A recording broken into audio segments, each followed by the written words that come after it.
Good morning, friends.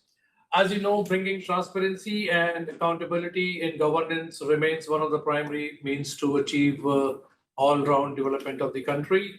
The Central Vigilance Commission, as the apex integrity organization of India, adopts different initiatives to strive towards ensuring integrity in public administration. And Vigilance Awareness Week is one of the tools of the Commission in increasing public awareness about the perils of corruption. Vigilance Awareness Week is observed every year during the week. Various programs are conducted. And in this week, the birthday of Sardar Vallabhbhai Patel, that is on 31st of October, also falls in. In order to achieve this objective, we have invited Mr. Najib Shah, a distinguished personality who is joining us from Bangalore. Welcome, Mr. Najib Shah, and thank you very much for accepting our invitation at such a short notice. Let me brief you, gentlemen, ladies and gentlemen, about Mr. Najib Shah. Mr. Najib Shah is an officer of 1979 batch of Indian Customs and Central Excise Service. Is a former chairman of the Central Board of Indirect Taxes and Customs. The Central Board of Indirect Taxes and Customs is responsible for all matters relating to framing of indirect tax policy in this country, its implementation, collecting revenue, and preventing its evasion, which is, of course, which brings in, a lot of, I would say, domain to where the ethical issues also surfaces. So he had been dealing with this kind of task through a workforce in excess of almost around 55,000 personnels. In his career spanning over more than 37 years, he has held several important assignments, including in the High Commission of India, Singapore, Joint Secretary in the Ministry of Finance, and Director General, Directorate of Revenue Intelligence. As the chairman of CBIC and as a special invitee to the GST Council, he was involved with the processes leading to the formulation of the GST laws. He was also associated with the implementation of the WTO agreement on trade facilitation, initiating several reforms on custom business processes. Mr. Najib Shah is a recipient of the Presidential Award for Distinguished Record of Service. And after his retirement, Mr. Najib Shah was impaneled as an independent evaluation monitor of the CBIC. So currently, he is the IEM in the Indian Institute of Science and the Indian Bureau of Mines. Ladies and gentlemen, he's a member of FICCI think tank on taxation matter. He's also a chairman of a listed company and mutual fund trustee board. We are fortunate to have you, Mr. Shah, today with us, and we'll learn a lot of things from you, from your experiences. On behalf of Chief Vigilance Officer, Bharat Petroleum Corporation Limited, I welcome you once again to this webinar, and I would request you to share your experiences on dealing with ethical dilemmas at workplace, as well as the theme of this year's Vigilance Awareness Week. Thank you so much, and over to you, Mr. Shah. Thank you very much, Mr. Bhupinder Kumar. It's a pleasure to be here. And taking a cue from what you started off about how this week is observed by the CVC to promote measures to ensure that corruption does not become a more serious problem than what it is. Let me tell you also that it's a very sad reflection of the state of affairs that we have to observe a week to be told that corruption is bad and needs to be weeded out. That corruption has caused enormous damage to the country is well known. And nothing exemplifies this more than the very first line of the mandatory pledge, which all of us have to take as government servants. I believe that corruption has been one of the major obstacles to economic, social, and political progress of our country. So this is a sad state of affairs indeed. Again, stepping back, we need to recall the letter had initiated the idea of such a awareness week. The letter talks of a UNDP report on human development 1999 on South Asia. The report says that if the corruption levels in India goes down to that of Scandinavian countries, the GDP will grow by 1.5% and FDI will go up by 12%. The letter goes on to say that corruption is anti-national, anti-poor, and anti-economic development. As per the same letter of the year 2000, Transparency International at that point of time had ranked India 73 out of 99 countries in the Corruption Perception Index. It would appear that we are in 2023 and very little has changed. The UNDP report on human development ranked India in 1999 at 110. As per the report of 2023, India is ranked at 132 out of 191 countries. In the process leading to the last UNDP report, Antonio Guterres launched the UN 75 initiative, which, to quote him, is the world's largest conversation about current global challenges. And amongst the findings of that survey, again, here too, we have been found wanting by an external agency. Transparency International has ranked India in 2022 with a score of 40 at 85 in the Corruption Perception Index. This index, just to remind my listeners, ranks 180 countries and territories by their perceived levels of public sector corruption. And it uses a scale of 0 to 100. 0 is highly corrupt and 100 is very clean. And we are 40, which is lesser than the global average. So we have a lot of work to do. And we need to be reminded constantly about the dangers of corruption and the need to fight it, and about the need to eliminate it. Having set the context, let me move now to the theme of this year's Vigilance Awareness Week. Say no to corruption, commit to the nation. Again, let us take a step back and remind ourselves of the Santanam Committee report of 1963. Mr. Santanam was an MP. He went on to become governor. He was a freedom fighter along with Mahatma Gandhi. It was he who was tasked by the then Prime Minister Lal Bahadur Shastri to examine the prevalence of corruption in the country and suggest measures to tackle the problem. The report, if ever you want to know more about the state of affairs and the reason why the CBIC itself was established in the first place, the report provides exhaustive insights into the prevalence of corruption, its causes, and measures required to combat this problem. The report has defined corruption. For the first time, we had a definition in the Indian context as behavior by officials in the public sector, whether politicians or civil servants, in which they improperly and illegally enrich themselves or those close to them, or induce others to do so by misusing their position. In simpler words, corruption is an abuse of power, of the trust which has been given to you for your own private gain. Corruption then hurts societies, organizations, countries. It increases costs, it increases inequalities. As per the UN ODC, corruption, bribery, theft, and tax evasion, and other illicit financial flows cost developed economies 1.26 trillion every year. That's roughly the combined size of the economies of Switzerland, South Africa, and Belgium, and enough money to lift 1.4 billion people who presently get on with lesser than $1.25 a day, keep them there for at least 6 years. In the context of India, Professor Arun Kumar, an economist who was formerly JNU, has written extensively about black money and has suggested that the extent of black economy in India is 62% of the GDP, generating at 2016-17 prices about rupees 93 lakh crores of revenue.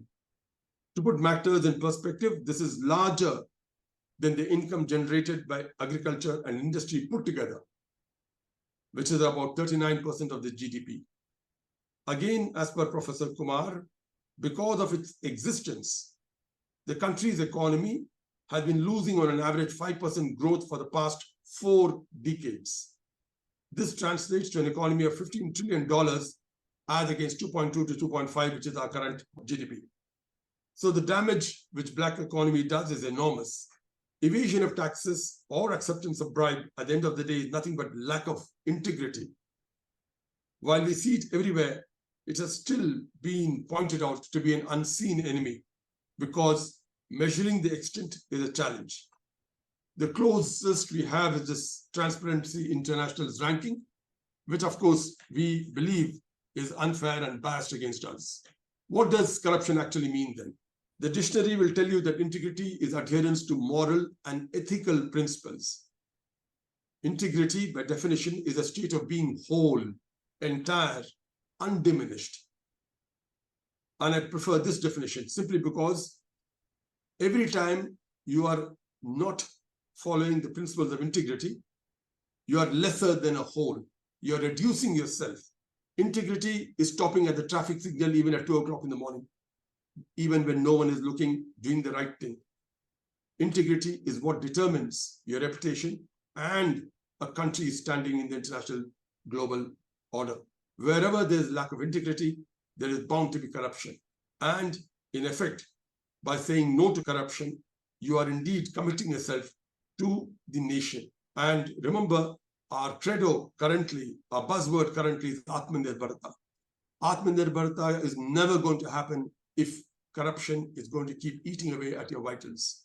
Lack of integrity means, as an entrepreneur, to cut corners, as a government official to look the other way when somebody else is cutting corners. Processes become cumbersome, efficiency goes down, cost goes up. The ordinary citizen gets integrity then, or lack of it, is an impediment to economic development.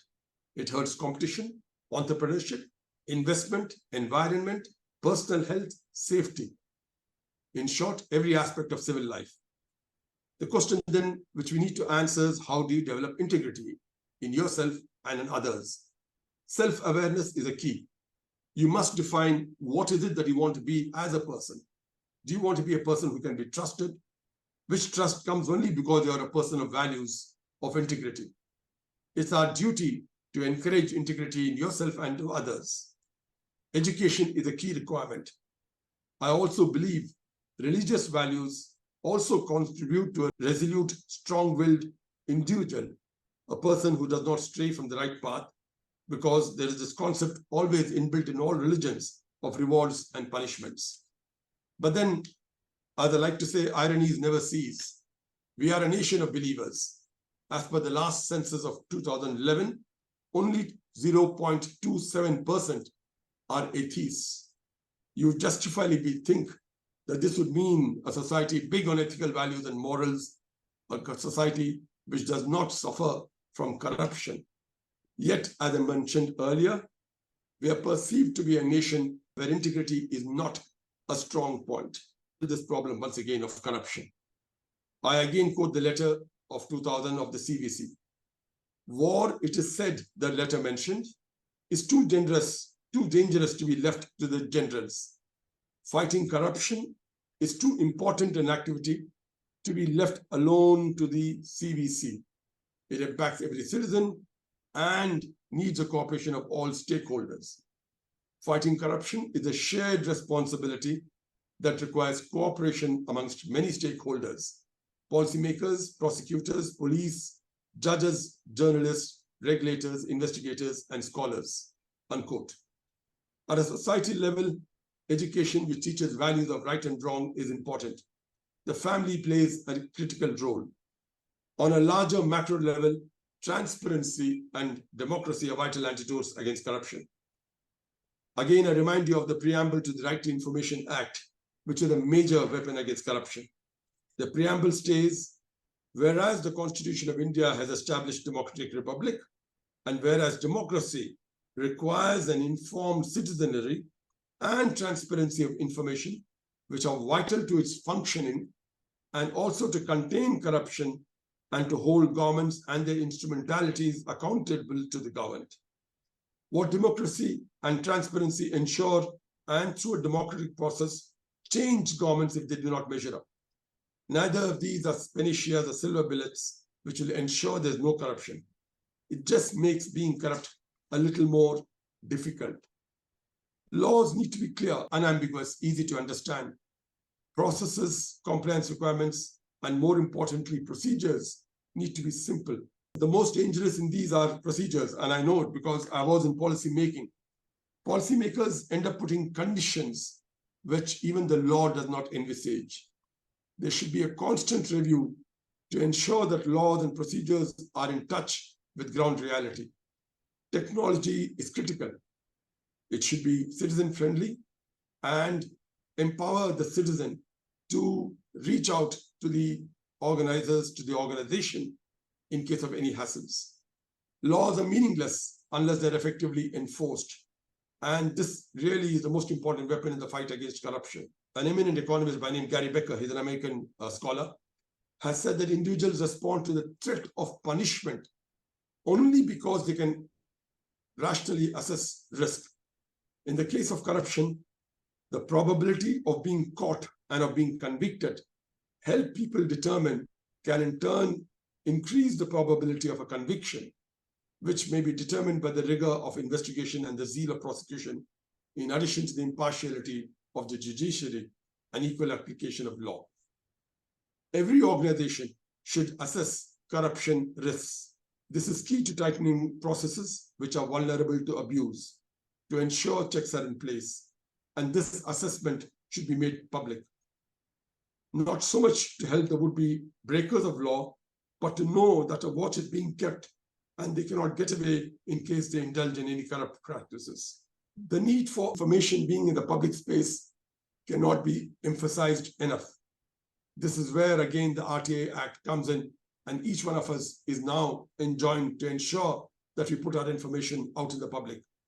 Unfortunately, again here, far too many institutions suffer from the delusion that what we're doing is of such great national importance, it will impinge national security, and hesitate to put information on the public domain. This should not be encouraged. Procurement is another area which all institutions should ensure rigorously follow procedures. Intermediaries in the procurement process should be strictly avoided. I say this major steel unit as the IEM, where we found that the procedures needed to be laid out transparently and in the public domain, and imminently helped in curbing corruption. So the point I've only laid out is that corruption harms the economy, corruption hurts the societies, corruption reduces individuals and societies and countries to lesser than what they are. Which brings me to the second theme of today's topic about ethical dilemmas at workplaces. Let us assume now for a moment, and I'm sure the assumption is not misplaced, that all of us have said an emphatic no to corruption. Will we still be facing ethical dilemmas? Yes, we will. Because ultimately, ethical dilemmas are nothing but two or more options being available to you, both of which are perhaps legally correct, but one may perhaps be more appropriate than the other. Now, ethical dilemmas are situations, again, where individuals have to make difficult choices between conflicting moral principles. Let us again take a step. Ethics ultimately. Ethics is from a Greek word, ethos, which talks of a way of living. How do you live? It lays down moral principles that determines an individual's behavior. It lays down concepts of right and wrong. One would then step back again and ask, if you have the concepts of right and wrong so clearly determined, what should be the dilemma? As I will go on to discuss, there are a lot of situations where such dilemmas will confront us. The primary reason, like I mentioned, are this clash between the individual's values and the organizational's values.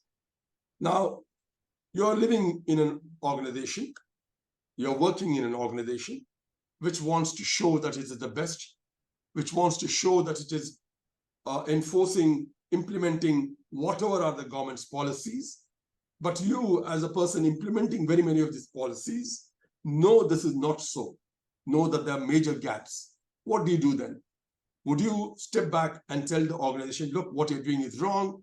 You can't go around projecting to the Parliament Standing Committee that you have implemented everything which the government has asked you to do when you have not done it. Remember, every one of these ethical dilemmas comes with a price. There's a cost to be paid, and which is where, again, you also have a situation, you know that a colleague of yours is up to no good. He's doing some mischief, and you are his close friend. What then would you do? Would you like to report this individual to the organization and say, look, my close friend is up to no good, he's up to no mischief?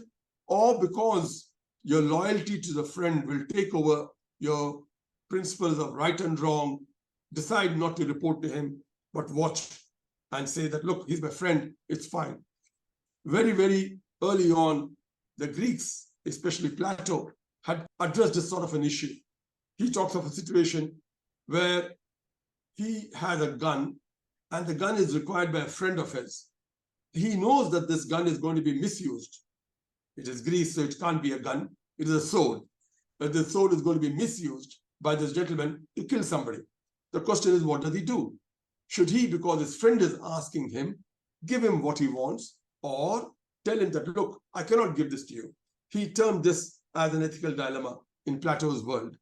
We come now again to situations where you engage a CA firm, you pay them good money, and because you pay them good money, you think that, look, they should not be highlighting any failures of compliances.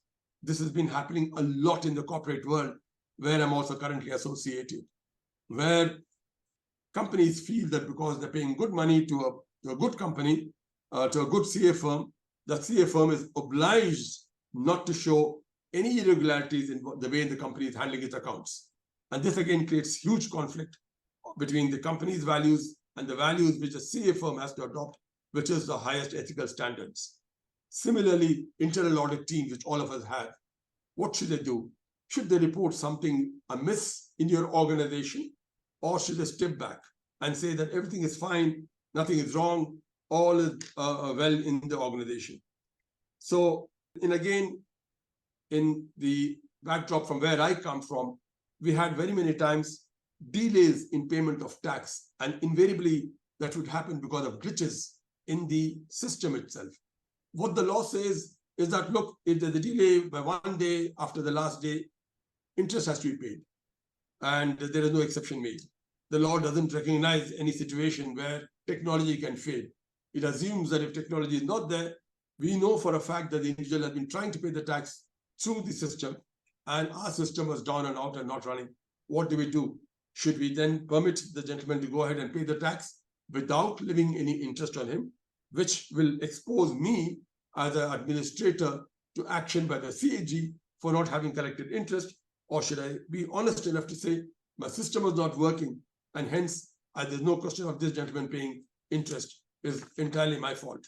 In every such situation, there is something which is right, there is something which is in a gray area where it is not exactly wrong, but challenges your ethical morals. Again, there is this concept of utilitarianism versus deontology.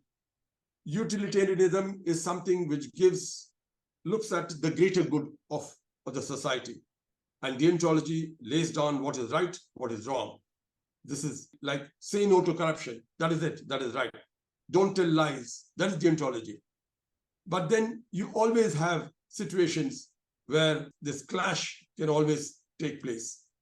In the concept of utilitarianism, you'll have a situation where if a man comes into the hospital and I as a doctor have 4 transplant, other requires a cornea transplant, a 4th one requires some tissue of skin, I would say, look, let me take this from this individual and save 4 lives. The utility principle will say the greater good has been now achieved, and by me perhaps killing 1 person, I have saved 4. Therefore, this is not wrong. Deontology will say, look, this is wrong, because what you're doing is removing the life of an individual, which right you do not have. So this is again a classic dilemma which is always mentioned in literature about how these challenges are there. Again, in the current context, there is this very thin line of tax avoidance versus tax evasion. The classic example again is of Apple, which is basically an American company, but because Ireland offers some tax arbitrage, some tax advantage, all these companies shifted a small portion of their activity to Ireland and made it appear as if all the tax revenue is being generated from Ireland, and Ireland's taxes were much lesser than US's taxes. So Apple is getting away with this. And of course, now it has been corrected. The OECD stepped in and said there can't be such sort of tax arbitrage, which will permit to shift around. But this is a problem for India also, where we had this, what we call base erosion, where companies are moving out of India to pay the taxes elsewhere. Again, in the context of taxation, we had a lesser rate of tax for fruit juices vis-a-vis carbonated drinks, simply because we wanted to encourage people to have fruit juices. The Indian standards did not define what is a fruit juice. Should it have 1%, 3%, 5%, 10% of fruit concentrates, and the remaining beverage can be carbonated? So companies and very good names came up with and said that we are manufacturing fruit beverages which had just lesser than 1% of fruit concentrate, and the remaining was nothing but aerated water, sweetened aerated water. And the question then was, what do we do? We decided to take action against all these companies, despite the fact that there's no definition in the Indian laws, because the FSSAI, that's the Food and Standard Security and Safety and Standard Security of India, had not put in any standards. We then ensured the standards are brought in, but in the meantime, we started taking action against all these companies to say that, look, what you're manufacturing is definitely not a fruit juice, though we don't have a definition. Matters went to the court. The court, of course, looks at the letter of the law. We lost the cases, but never that we could raise this issue in the public domain to bring it to awareness of, and bring awareness to the customer and the consumer that what they're getting as fruit juice is nothing but sweetened aerated beverages. Similarly, we have a lot of free trade agreements with multiple countries. Free trade agreements are agreements whereby we permit import of goods at lesser rate of tax to encourage imports. And we also get similar benefits in that country with whom we have engaged in an FTA. And we also get benefits there. The idea is to penetrate into that market also. Now, the benefit is supposed to go only to those countries which manufacture the goods for which benefit is being claimed within in India. We had free trade agreements with ASEAN, which is the Association of Southeast Asian Nations, with Thailand and Malaysia, with a lot of countries we do have.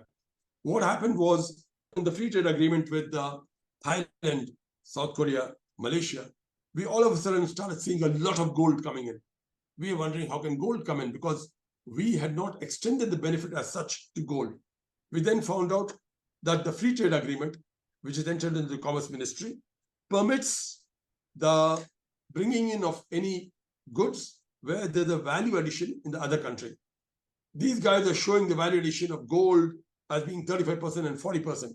Now, it is not possible for you to have a value addition of gold because raw gold jewelry making cost is not going to be 40% of the value of the gold. And obviously, they were cheating us.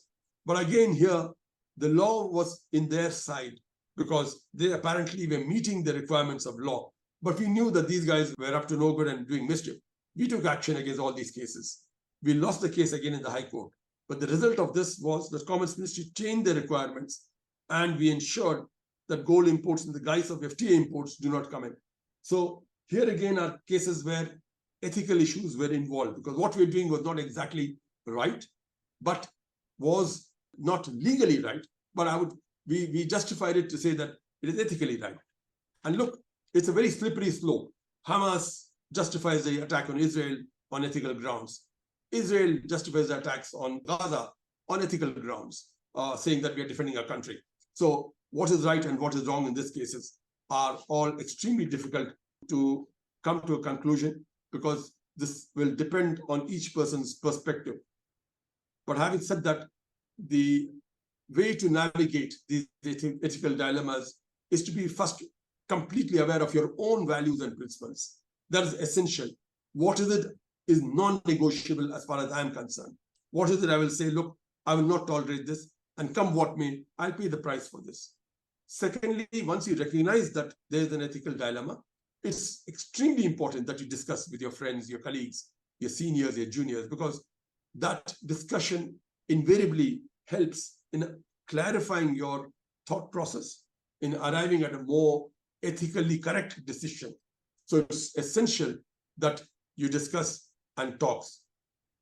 You must be aware of the consequences of your actions, both in terms of how it's going to impact you and how it's going to impact your organization. Supposing you take an ethical decision, for instance, I told you about the instance of you stepping in to stop a close friend of yours from doing something wrong.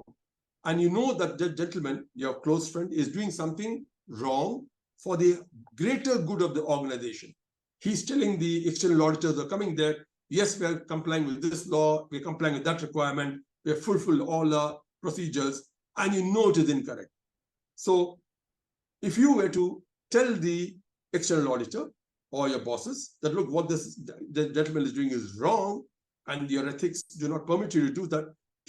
Thereafter, have to bear the brunt of the external auditor saying that, look, what I've been told all along was something wrong.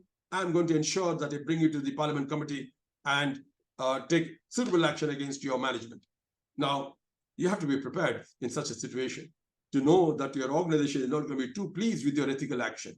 But if you are convinced of what is right and what is wrong, and if you are convinced that this is what fairness and justice is all about, and this is consistent with your own values and principles, you will have to pay a price.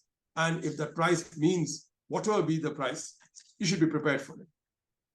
But hopefully, none of you all will ever have to face such a serious situation where your colleagues and your management will ask you to do something wrong. I was also very keen to and interested to know what are BPCL's values itself. I went to your website and it talks of trust, development of people, and you mentioned ethics, which governs all our actions. That's your fourth in the list of values. So there again, once this is one of your values, I'm sure that this dilemma of what is right and what is wrong can be easily answered because it's been inbuilt in your own ethos. We have this concept of spirit of the game. Spirit of the game is again nothing but ethics, because the laws are very different. The spirit is a little different. The classic example of Ashwini running out Butler at the runner's end. If people who are familiar with cricket will know what I'm saying. A runner is not supposed to run from the side of the bowler unless and until the bowler has finished bowling. He can't take an undue advantage and try to sneak a run, try to get a run, despite the fact that the bowler has not completed his action. Now, Ashwini in the IPL match ran out Butler, who was trying to steal a run. Now, the laws of cricket permit Ashwini to do what he did. It is considered to be run out, and he's out. But there was a lot of furor, and people said this is against the spirit of the game. What is the spirit of the game? The spirit of the game says that it should be played fair, it should be played hard, but you can't do such a thing. Now, this is where again this dilemma comes in. Did what Ashwini did, was he right? Was it wrong? It was legally correct. It was as per the laws of the game, but he is hugely criticized. But for saying that, look, he has run out Butler at the runner's end when he was trying to steal a run. Everybody agrees that he was trying to steal a run. Everybody agrees the laws of cricket permit him to remove Butler out. But was it ethical? Now, that's the question which each one of us will constantly be faced with. What is ethics? How do you do what is ethical? That's where your own personal values and principles come into play. And once that is there, you don't have to fear anything. Ashwini justifies it to this day that what he did was right. And he says, I've not done anything wrong. This is the law. Change the law. If you think that what I've done is wrong, then it's fine. I will not do it. And what I did was incorrect. So I leave you with these thoughts, gentlemen, ladies and gentlemen, because this is an issue which we can all have multiple views. We are all going to be confronted in our professional and personal lives, these ethical dilemmas. But assuming that our values and principles, our confidence that what we are doing is right, our confidence about what is the line beyond which we will not cross is there inbuilt in each one of us, we will have lesser of the dilemma than what is perceived. So coming back to the larger theme of saying no to corruption, because this ethical dilemma is a sub-theme which we have discussed, Mr. Kumar, and brought in as a theme. Coming back to the larger theme of saying no to corruption and to be committed to the nation, I don't have to further emphasize the need for us to be committed to the nation.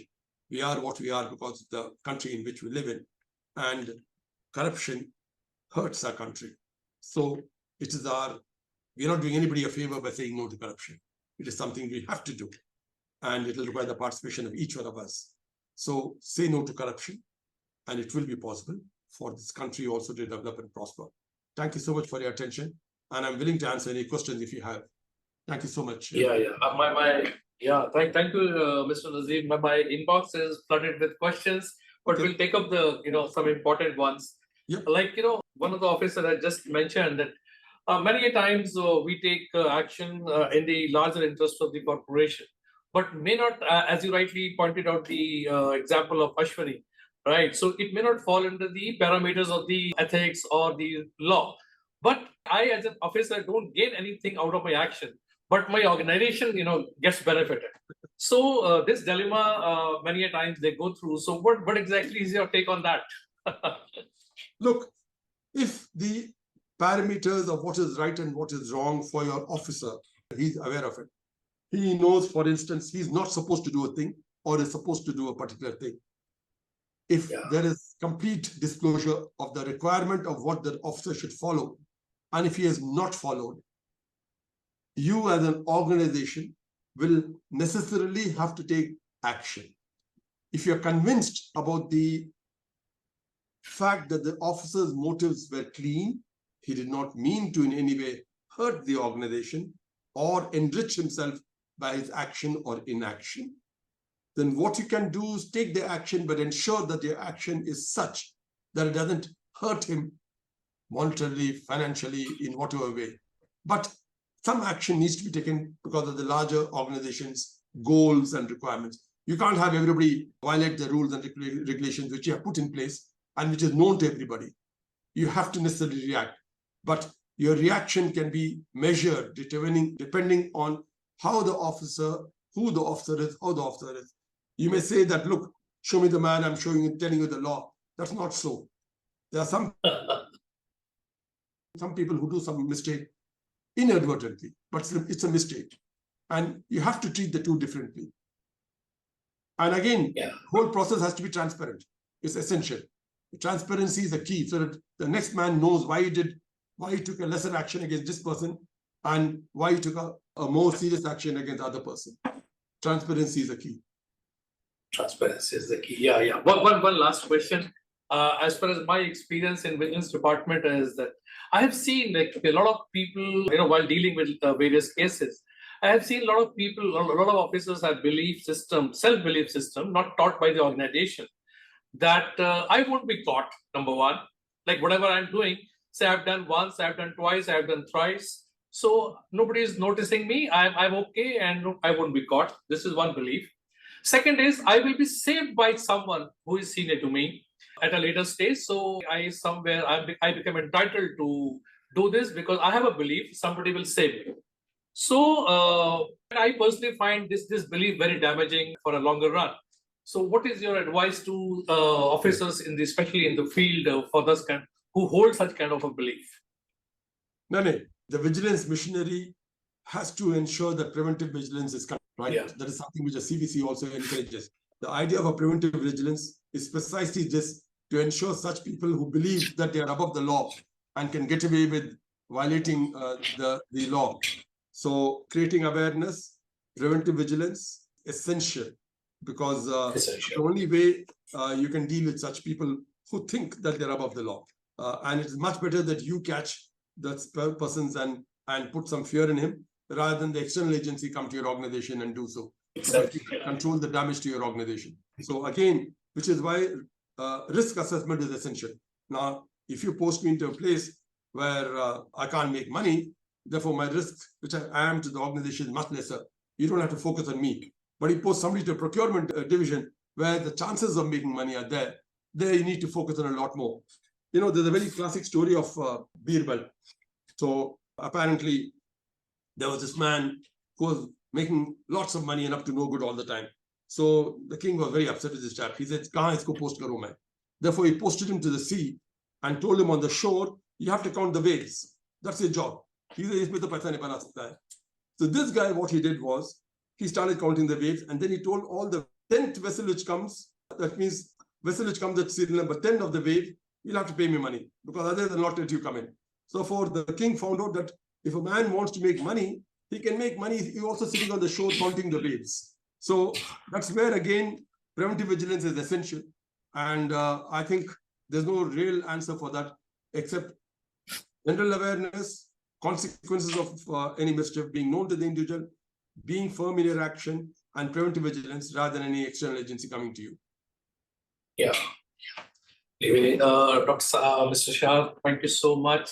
I understand your occupations and your, the way you are busy, but still you took out so much of time, and a lot of comments have come in my WhatsApp regarding this conversation, which is going on about there's all of them are so thankful to you for sharing the practical examples and practical thought process of a government officials, because we are in the same kind of a boat, and we come across the same kind of a situation. And on behalf of Chief Vigilance Officer of the BPCL, and Vigilance Department, I extend thank you to you, and the way you have taken time. It was really a very well calibrated conversation. I really enjoyed, and the kind of comments I have received are really, really wonderful. Thank you so much, sir. And I really look forward for more conversations on these kind of topics at a later stage. I really wish that we could have met physically and you would have come here and interacted with the officers face to face, maybe at a later appropriate time and date. We will look forward for an engagement when we can sit together and listen to you face to face. Thank you so much, sir. My pleasure being with you. Thank you. Thank you very much. My pleasure too, Mr. Kumar. Thank you very much.